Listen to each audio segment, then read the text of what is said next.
Pois é, tem mais uma notícia ligada à Câmara e também aos bastidores de Brasília, porque a oposição conseguiu pautar um recurso que pode suspender a ação judicial da suposta tentativa de golpe em tramitação na Suprema Corte.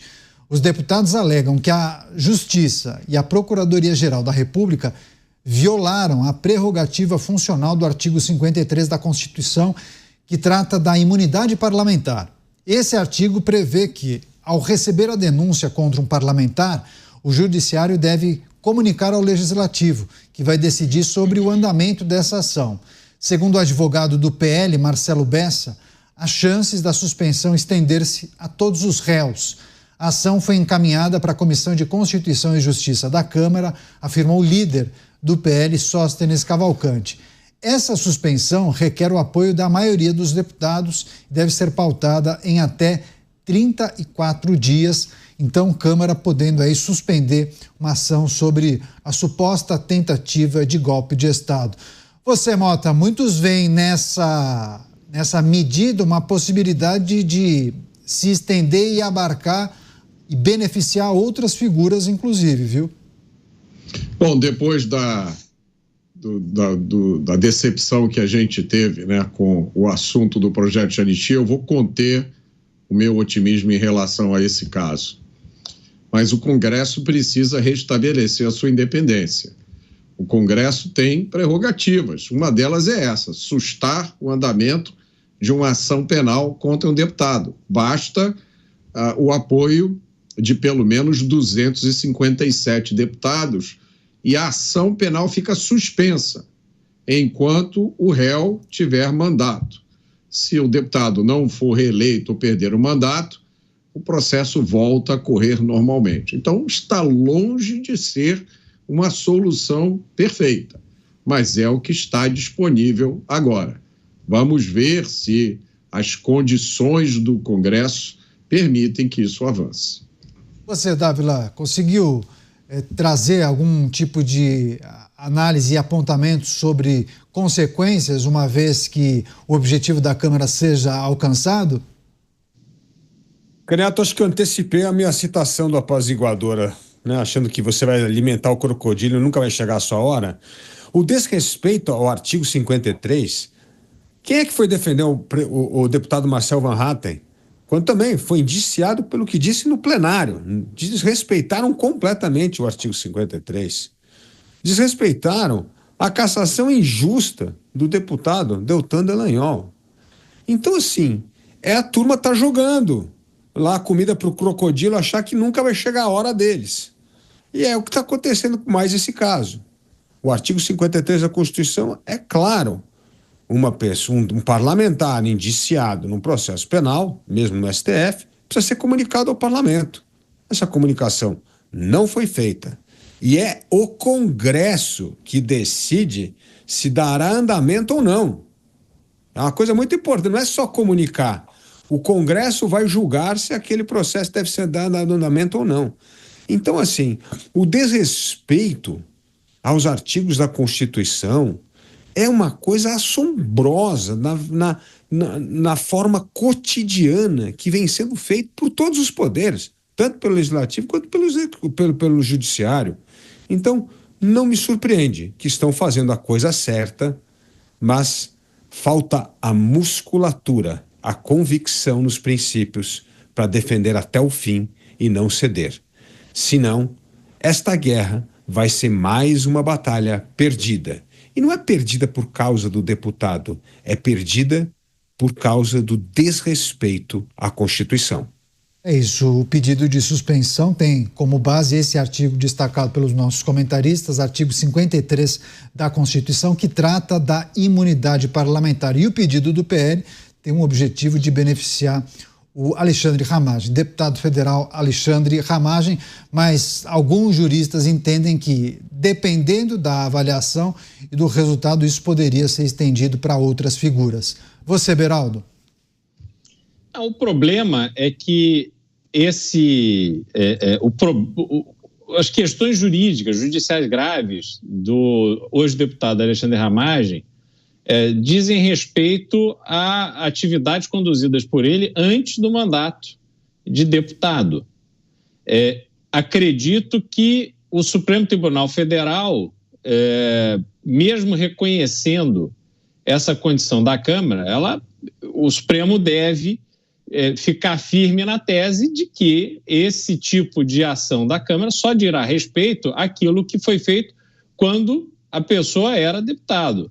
No caso dele, ele foi eleito em 2022, se não me engano, né? Foi a primeira eleição dele, né? E as investigações que desembocaram num processo contra ele dizem respeito a ações que ele cometeu antes de assumir a sua posição de deputado. Então, não é um bom exemplo, na minha avaliação, para esse dispositivo da Câmara. Talvez até ele tenha andamento e seja votado e aprovado, mas sem resistência até em razão dessa percepção de que, no caso de Alexandre Ramagem, há esse corte temporal que talvez não sirva de benefício para ele próprio.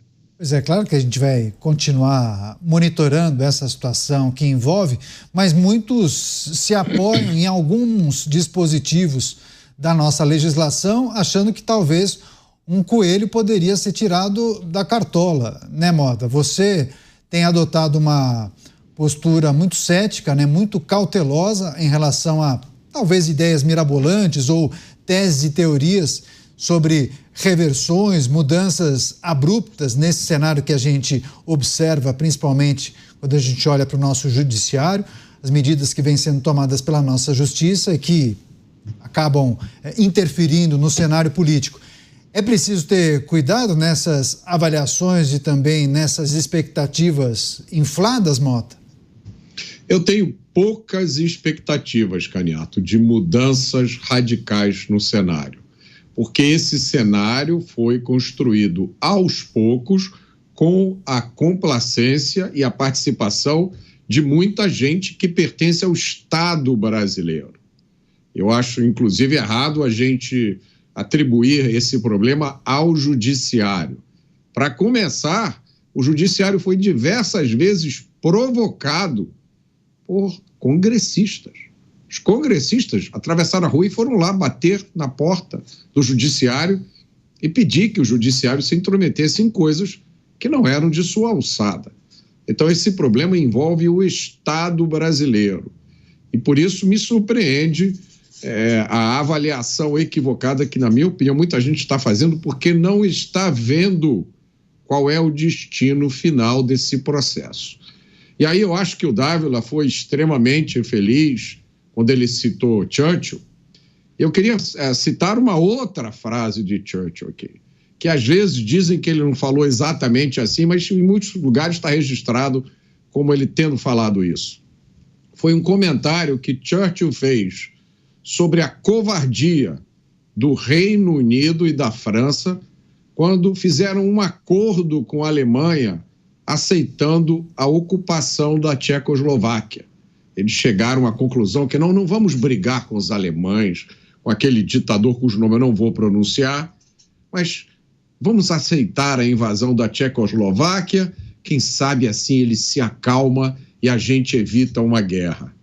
E aí Churchill, a respeito disso, disse: eles tiveram uma escolha entre a guerra e a desonra.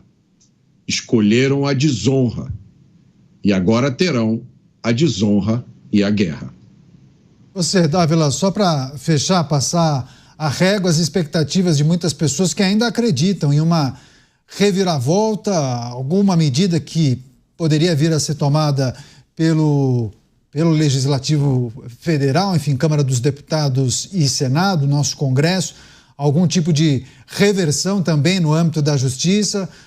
Há teorias e teorias, né, Dávila? Pessoas que ainda acreditam que no dia 25 de dezembro o bom velhinho aparece distribuindo presentes às crianças. Enfim, muitas teses por aí de que alguma coisa muito espetacular poderia acontecer. É preciso voltar para a terra, né? É verdade, Caniato. E voltar para a terra significa que não vão pegar assuntos secundários, para estressar ainda mais esse cabo de guerra hoje entre o poder legislativo e o executivo. É bom você escolher bem as suas brigas, e tem muita briga no pipeline aí entre o judiciário e o legislativo. Então é preciso tomar muito cuidado. Mas o Mota trouxe um ponto aqui fundamental, que foi a politização, a judicialização da política feita pelos próprios congressistas. Eles é que vêm provocando o judiciário e criando essa enxurrada de ações de contestação da constitucionalidade de muitas medidas. Como nós sempre falamos aqui, o judiciário tornou-se uma espécie de terceiro turno dos derrotados, né? Então, perdeu lá no segundo turno a votação, vamos para o terceiro turno, vamos judicializar, vamos questionar a constitucionalidade. Então, Mota tem razão nisso. Mas o fato é que o judiciário, se fosse o judiciário guardião da Constituição, utilizaria essa tentativa de politização da justiça para dar um basta a essas pessoas, para botar um ponto final, para dizer que a maioria das ações não cabe ao Supremo definir. Cabe terminar essa discussão no Parlamento, no Poder Executivo.